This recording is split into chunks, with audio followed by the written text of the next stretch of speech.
Supreme court के डर से, डीवाई चंद्रचूड़ साहब के डर से मोदी और अमित शाह की कैसी घिग्गी बंधी हुई है। सुप्रीम कोर्ट में क्या होगा, सुप्रीम कोर्ट क्या कहेगा, इसको सोच करके कैसी घिग्गी बंधी हुई है। और सुप्रीम कोर्ट में आज डीवाई चंद्रचूड़ साहब खुद अपनी अदालत के अंदर सुनवाई करने वाले थे। उससे पहले, क्योंकि उन्होंने स्वतः संज्ञान लिया था, किसी की याचिका नहीं थी और सरकार को 8 दिन का समय दिया था, वो 8 दिन का समय आज पूरा हो रहा है। उससे पहले जो है खबरें निकल निकल करके सामने आने लगी, खबरें जो है बताई जाने लगी। ये 10 बजे की खबर जो है आप देख रहे हैं, सुबह की आज की। अमित शाह का बयान है, अमित शाह ने कहा है कि पीएम मोदी मणिपुर पर हर 3 घंटे में अपडेट ले रहे हैं। वो प्रधानमंत्री साहब जो हैं, उनको अब ये एहसास हुआ है, अब दूरबीन लगा करके वो मणिपुर के अंदर बैठ गए हैं कि अब जो है वो हर 3 घंटे में अपडेट ले रहे हैं। भाई अब जब हो सकता है कि हालात कुछ कंट्रोल में आए हों, जब पूरे देश की, पूरी दुनिया की नजर जो है मणिपुर के ऊपर है, तब जाकर के जो है वो दूरबीन साहब की मिली है। जब पूरी दुनिया ढूंढ रही थी साहब को दूरबीन लेकर के, तब तो साहब कहीं पर नजर नहीं आ रहे थे, तब तो साहब का कोई बयान नजर नहीं आ रहा था। और जब अब पूरी दुनिया जो है, पूरी दुनिया अब मणिपुर के ऊपर दूरबीन लगा करके बैठी हुई है कि मणिपुर पर सुप्रीम कोर्ट क्या कहता है, मणिपुर पर सरकार क्या करती है, जब जाकर के साहब की दूरबीन निकाली गई है और तब जाकर के कहा है कि साहब जो है वो हर 3 घंटे में अपडेट ले रहे हैं। और चलिए ये 3 घंटे में अपडेट ले रहे हैं, तो उसके ऊपर जो है वो एक जो है ट्विटर यूजर है, मैं आपको एक दिखाता हूं। ये मोदी साहब कह रहे हैं कि 3 घंटे में अपडेट ले रहे हैं, देखिए ट्विटर यूजर है विनोद राठौड़ और इन्होंने ट्वीट करके लिखा है, मतलब 3 महीने से हर 3 घंटे में अपडेट ले रहे हैं, तो 90 दिन 3 महीने के हो गए, 24 घंटे, और 24 घंटे में से 2160 घंटे, और हर 3 घंटे में एक अपडेट, मतलब कि 2160 को भाग करेंगे 3 से तो 720, मतलब मोदी जी अब तक 720 बार अपडेट ले चुके हैं। आंख खोल करके देखे देश की जनता, इतनी चिंता है मोदी जी को मणिपुर की और तुम लोग मजाक उड़ा रहे हो। अब बताइए मजाक कौन कर रहा है? मजाक क्या प्रधानमंत्री कर रहे हैं, मजाक क्या देश के गृह मंत्री कर रहे हैं, या मजाक जो है ये गणित कर रहा है? गणित क्या कहता है? गणित साफ तौर पर बता रहा है कि आपकी अगर मान लेते हैं मोदी जी और मान लेते हैं अमित शाह जी कि हर 3 घंटे के अंदर नरेंद्र मोदी अपडेट ले रहे हैं, तो इसका मतलब यह है कि सरकारी रिकॉर्ड होना चाहिए उनके पास कि 720 बार वो अपडेट ले चुके हैं, 720 बार।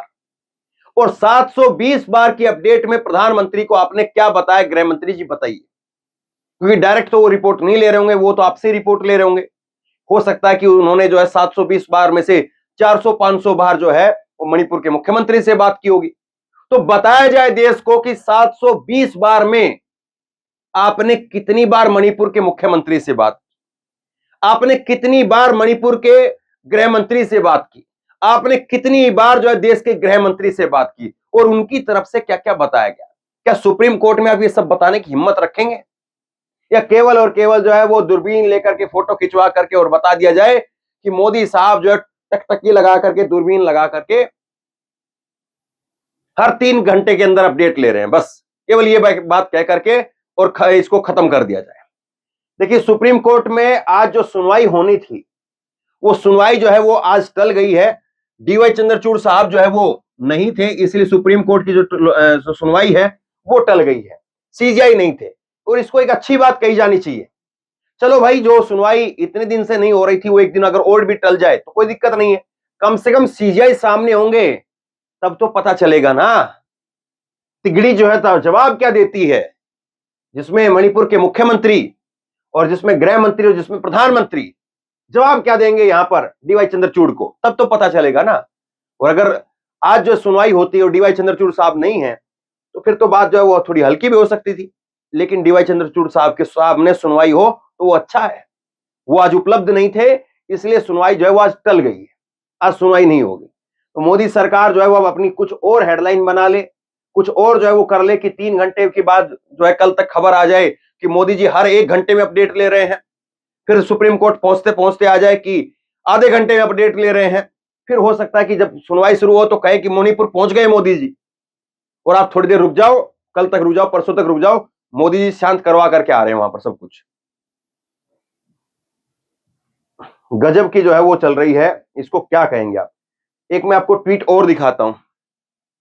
ये देखिए, संजीव सिंह है, कांग्रेस के नेता है, और इन्होंने ट्वीट करके कहा है कि मतलब मान लिया कि अब तक हवाई जहाज से विदेश घूमने और चुनावी रैलियों में व्यस्त थे मोदी। ये अमित शाह के बयान पर ही कह रहे हैं। अमित शाह ने कहा कि हर 3 घंटे में मोदी अपडेट ले रहे हैं, उस पर कह रहे हैं। या 3 महीने से मोदी जी ड्रोन खराब हो गए थे मोदी जी के, जो उन्हें 80 दिनों से जलता हुआ जो मणिपुर है वो दिखाई नहीं दिया। ये नोटंकी, ड्रामेबाजी और बहानेबाजी छोड़ करके मोदी जी को देश की संसद में आकर के जवाब देना चाहिए। ये जो मोदी जी जो 3 घंटे में अपडेट दे रहे हैं, इसके ऊपर उन्होंने कहा है कि 3 महीने तक आपका ड्रोन कहां था, 3 महीने तक आपकी दूरबीन कहां थी, 3 महीने तक आपकी अपडेट जो खबर है वो कहां पर थी। अब 2 बयान और आए हैं अमित शाह के, इनको आप और सुनिए। अमित शाह क्या कह रहे हैं, उनकी तरफ से बयान दिया गया है, गृह मंत्री अमित शाह की तरफ से बयान है ये कि मणिपुर में वीडियो शूट, जो वायरल वीडियो हुई है उसको शूट करने वाले शख्स को गिरफ्तार कर लिया गया है। जिसने वो वीडियो बनाई उसको गिरफ्तार कर लिया गया है, और ये भी आज ही की खबर है।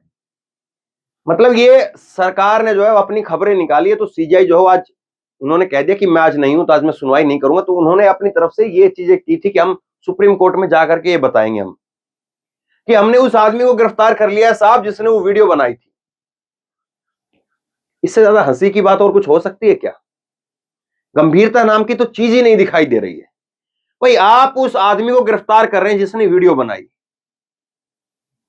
और वो सारे गिरफ्तार हो गए जो उस भीड़ में पीछे दिखाई दे रहे थे।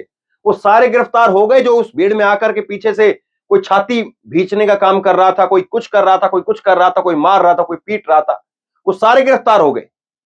मुझे जहां तक अपडेट है, जो खबरों के माध्यम से मैं आपको बता रहा हूं, जो पिछली अपडेट मिली उस प्रकरण के अंदर 5 लोगों की गिरफ्तारी के बाद में और अपडेट आगे आई नहीं कि उसमें और कोई अपडेट आई हो। अगर कोई अपडेट आई हो, मुझसे छूट गई हो तो अलग बात है, वरना 5 लोगों की गिरफ्तारी। आप ये बताइए उस भीड़ के अंदर कितने लोग दिख रहे थे? उस भीड़ के अंदर कम से कम जो है 150 लोग तो दिखाई दे रहे थे, बाकी और ना जाने कितने लोग होंगे। और जिस तरह से माहौल है वहां पर है, तो हजारों हजार लोग एक साथ में जाते हैं, दूसरे गांव के ऊपर हमला बोल देते हैं। भीड़ की भीड़ पगलाई हुई है। लेकिन आपने गिरफ्तार किया, उस शख्स को गिरफ्तार किया है, और अपने मुख्यमंत्री को इस्तीफा कब लेंगे? और उस मुख्यमंत्री का इस्तीफा फाड़ने वाले को गिरफ्तार कब करेंगे जिसने मुख्यमंत्री का इस्तीफा फाड़ दिया? तो समझ में नहीं आता है कि ये बयान जो किस सोच समझ करके दिए गए हैं, और ये बयान सुप्रीम कोर्ट में कितनी देर ठहरेंगे। दूसरी बयान जो है वो मणिपुर में आज ही जो है वो 10:55 पर आए। मतलब ये सारी चीज जो है वो सुप्रीम कोर्ट में हम जाकर के बताएंगे, वो तैयारी दिख रही है। ये अमित शाह का बयान है, और ये कह रहे हैं कि संसद सत्र शुरू होने से एक शाम पहले मणिपुर का वीडियो लीक करना साजिश जैसा लगता है। मतलब जो बात अभी तक व्हाट्सएप पर चल रही थी, भक्त अनभक्त समर्थक जो इस बात को ठेल रहे थे, उनको दिक्कत इस बात से नहीं है कि मणिपुर का वीडियो में इतना जो है वो जघन्य अपराध होता हुआ दिखाई दे रहा है, मणिपुर के हालात जो है वो वीडियो बयां कर रहा है। वो कह रहे हैं वीडियो क्यों आया, और वीडियो उसी दिन क्यों आया? भाई आपको तो इस बात की जिम्मेदारी लेनी चाहिए अमित शाह जी कि आप जो है वो मणिपुर होकर के आए थे।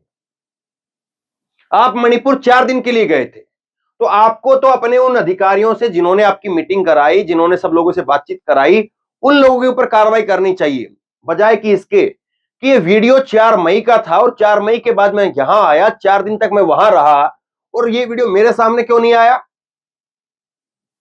कहां पर थे आप लोग? आपकी फिर क्या तैयारियां थी?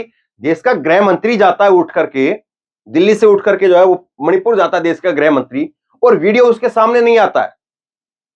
तो कार्रवाई तो तरीके से अमित शाह को जो है उन लोगों के ऊपर करनी चाहिए जिन लोगों ने अमित शाह को पूरी जानकारी नहीं दी। तो कार्रवाई तो उन पर करनी चाहिए, लेकिन कार्रवाई कहां पर हो रही है और सवाल कहां पर उठ रहे हैं ये आपके सामने। अब कुछ चीजों आपको और दिखाता हूं। ये जो है संजय सिंह का ट्वीट आप देखिए, ये कल का ट्वीट है और संजय सिंह का ट्वीट है, और इसमें संजय सिंह क्या कह रहे हैं सुनिए। बेशर्मी की इंतहा देखिए, मणिपुर जल रहा है और मोदी पटाखा जला रहा है। ये मोदी साहब ने जब उद्घाटन किया वो आईटीओ के कॉम्प्लेक्स का, तो उस वक्त वहां पर लेजर शो होता है, और लेजर शो के साथ साथ जो है वहां पर जबरदस्त आतिशबाजी होती है। गाने वाने, आतिशबाजी, पूरा एकदम माहौल ऐसा लग रहा है कि बम बम। खैर क्या कहेंगे इसको आप। ये यहां पर जो है वो राहुल गांधी का बयान आया है और राहुल गांधी ने कल कहा है कि नरेंद्र मोदी जी को मणिपुर से कोई लेना देना नहीं है। वो जानते हैं कि उन्हीं की विचारधारा ने मणिपुर को जलाया है। प्रधानमंत्री नरेंद्र मोदी जी मणिपुर के लिए क्या कर रहे हैं, वे मणिपुर के बारे में कुछ बोल क्यों नहीं रहे हैं। नरेंद्र मोदी जी को मणिपुर से कोई लेना देना नहीं है क्योंकि वो जानते हैं कि उन्हीं की विचारधारा ने मणिपुर को जलाया है। अब बहुत सारी बातें जो है वहां से निकल करके सामने आ रही है और सारी बातें जो है मैं कहना नहीं चाह रहा हूं क्योंकि माहौल कुछ ऐसा है और इस माहौल में जो है वो बातें थोड़ा सा ना भी कही जाए तो शायद ज्यादा ठीक होगा, क्योंकि वहां पर जो चीजें निकल करके आ रही हैं तो बताया जा रहा है कि कई सारे जो सेक्रेटरी और अलग अलग जो पदों पर जो लोग थे वो आरएसएस से जुड़े हुए लोग थे और कांग्रेस के कई प्रवक्ताओं ने इस पर सवाल उठाए हैं कि उनकी जो बैठक हुई है, ये हिंसा होने से पहले सुप्रीम कोर्ट ने जब एक ऑब्जर्वेशन दिया, जब ये हिंसा शुरू भी नहीं हुई थी उससे पहले, तो माफ कीजिए सुप्रीम कोर्ट नहीं, हाई कोर्ट ने रिजर्वेशन को लेकर के जब एक ऑब्जर्वेशन दिया, उस वक्त में एक बैठक होती है इंफाल से करीब 60 किलोमीटर दूर और उस बैठक में आरएसएस से जुड़े हुए कुछ लोग जो है वो मौजूद होते हैं। कुछ उसके बाद में खबरें ये भी आई कि जानबूझ करके कुछ थाने और जो हथियार थे वो लुटवा दिए गए। बहुत सारी चीजें हैं, लेकिन खैर वो सारी चीजें अभी जांच का विषय है, कौन कितना सही कह रहा है, कौन कितना गलत कह रहा है। और देश के गृह मंत्री बताएं इन सारी चीजों के ऊपर कि आरएसएस के लोग थे नहीं थे, कितने थाने लूटे गए, कितने हथियार लूटे गए और कितने हथियारों की फिर रिकवरी हुई है।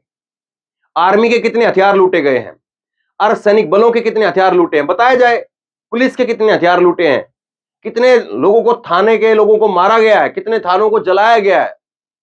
ये बताए तो सही, संसद में बताएं, सुप्रीम कोर्ट में बताएं, कहीं तो पता तो चले ना देश को। क्योंकि अभी हमारे पास में जो जानकारी है या तो विपक्ष के नेताओं के कुछ बयान है, सरकार के तो कुछ बयान है नहीं, या फिर अखबारों की और वेबसाइट की जो खबर है वो आपको है। अब एक बयान जो अमित शाह की तरफ से आज सुबह ही आया है, क्योंकि उनको सुप्रीम कोर्ट जाना था, वो सोच रहे थे कि सुप्रीम कोर्ट जाना पड़ेगा।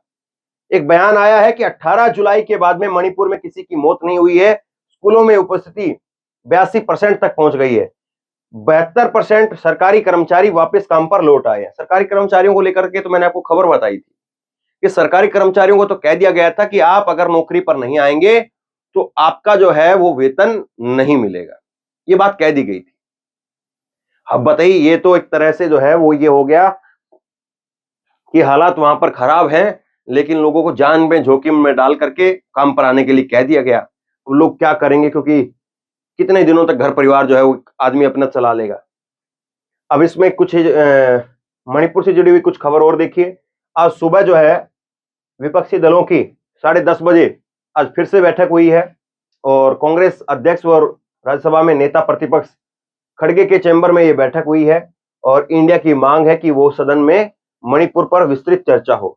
तो ये देखिए तस्वीरें मैं आपको दिखाता हूं, विपक्ष के तमाम दल, इंडिया के जो साथी हैं वो यहां पर पहुंचे हैं और यहां पर पहुंच करके बैठक हुई है। ये यहां पर जो है बीआरएस के सांसद वो भी इस बैठक में जो है बताया जा रहा है कि हिस्सा ले रहे हैं। बीआरएस के सांसद जो कि इंडिया का संगठन, इंडिया के साथी नहीं है, उसके बाद में ये आप तस्वीरें देख रहे हैं, मल्लिकार्जुन खड़गे हैं, जयराम रमेश हैं और बाकी के तमाम नेता, मनीष तिवारी आपको नजर आ रहे हैं और तमाम अन्य पार्टियों के जो नेता हैं वो इसमें आपको दिख रहे हैं। डेरेक ओब्रान है और राघव चड्ढा हैं और तमाम पार्टियों के सांसद जो है वो इसमें आप देख सकते हैं।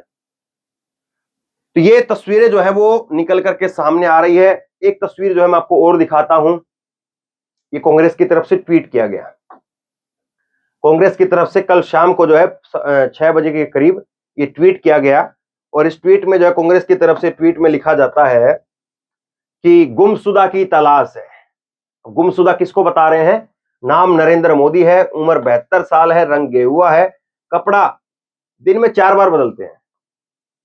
कपड़े जैसे कहते हैं ना कि लाल कपड़े पहने हुए हैं, लाल शर्ट है, नीली शर्ट पहने हुए है, नीचे जो है वो पजामा पहन रखा है या धोती पहनी हुई है, पैरों में जो जुतियां हैं या जो है वो चमड़े के जो है वो सैंडल पहने हुए हैं, कुछ भी जो है बताई जाती है जो पहचान, उस तरह से कांग्रेस ने ट्वीट किया कि गुमशुदा की तलाश है। और इसमें क्या बताया, पहचान करने के लिए आवश्यक मुद्दों के ऊपर ये चुप्पी साध लेते हैं, अनावश्यक मुद्दों पर लंबी लंबी फेंकते हुए पाए जाते हैं। कैमरे के शौकीन हैं। आखिरी बार दिल्ली में कोई उद्घाटन करते हुए देखे गए थे।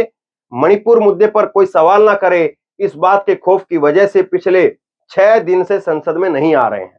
आज 7वां दिन हो जाएगा। जनता की भावुक अपील क्या है? जैसे कहते हैं ना कि परिवार वालों की, मम्मी की या पापा की या जो है वो छोटे भाई की या मामा की अपील होती है कि सोनू तुम घर आ जाओ, तुमको कोई कुछ नहीं कहेगा, उस तरह से। तो ये जनता की भावुक अपील है। प्यारे प्रधानमंत्री जी, संसद में लौट आइए। आपने संविधान की शपथ ली थी, अब तो राहुल गांधी भी संसद में नहीं है।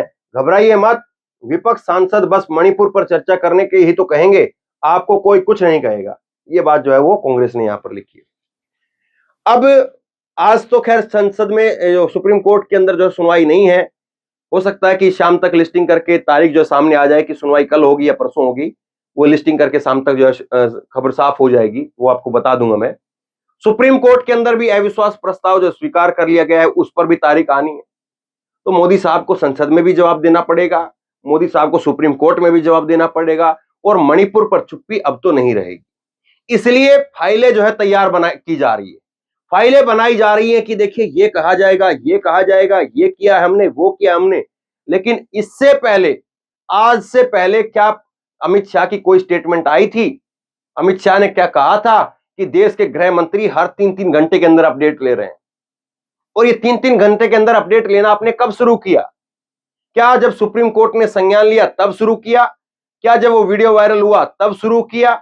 आपने कब से शुरू किया है 3-3 घंटे अपडेट लेना, 3-3 घंटे के अंदर अपडेट लेना? ये देश की जनता को बताना पड़ेगा। देश की जनता इस पर सवाल पूछेगी। अब आपकी चुप्पी चलने वाली नहीं है, अब आपको बोलना पड़ेगा। संसद में भी बोलना पड़ेगा और सुप्रीम कोर्ट में भी बोलना पड़ेगा। और अब जो है भावुक होकर भी काम नहीं चलेगा। क्या भावुक हो जाएं और ये कहकर भी काम नहीं चलेगा कि कांग्रेस के टाइम पर ऐसा था, 6 महीने का वो था, 8 महीने का वो था। संसद में जब मोदी का भाषण होगा तो मैं गारंटी से बता रहा हूं आपको, इस बात का 1000% जिक्र नरेंद्र मोदी करने वाले हैं कि पहले जब कांग्रेस की सरकार थी तब 6 महीने का ब्लॉकेड था, उस समय पर इतना ये था, उस समय पर उतना वो था। भाई आपको देश ने क्यों चुना? आपको मणिपुर ने क्यों चुना? इसलिए चुना ना क्योंकि आपसे लोगों की उम्मीद थी। और आप अब ये कहे कि कांग्रेस की सरकार के टाइम पर ये था और अब ये था, ऐसा नहीं हो सकता। तो बहरहाल अमित शाह जो बात कह रहे हैं उस पर आप किस तरह से देखते हैं? क्या वाकई आपको लग रहा है कि नरेंद्र मोदी साहब जो हैं वो गुमशुदा की तरह से हो गए हैं मणिपुर के मुद्दे पर, या आपको लग रहा है कि नहीं वाकई मोदी जो है बड़े चिंतित हैं और हर 3-3 घंटे में रिपोर्ट ले रहे हैं, गृह मंत्री कह रहे हैं तो हमें मान लेना चाहिए? सुप्रीम कोर्ट में क्या कहेंगे, संसद में क्या कहेंगे, बहुत कुछ बाकी है। बहरहाल आप क्या सोचते हैं नीचे कमेंट बॉक्स में अपनी राय लिख करके जरूर बताइए। इस वीडियो को खूब शेयर कीजिए, लोगों तक पहुंचाइए और इसी तरह की तमाम खबरों के लिए ऑनलाइन न्यूज इंडिया को सब्सक्राइब कीजिए। साथ में जो बेल आइकन है घंटे उसको जरूर दबाइए ताकि जैसे ही कोई खबर अपलोड करें उसकी नोटिफिकेशन सीधे सबसे पहले आपको मिल सके। और अगर ये वीडियो फेसबुक पर देख रहे हैं तो हमारे पेज को लाइक कीजिए, फॉलो कीजिए और इस खबर को शेयर कीजिए। धन्यवाद।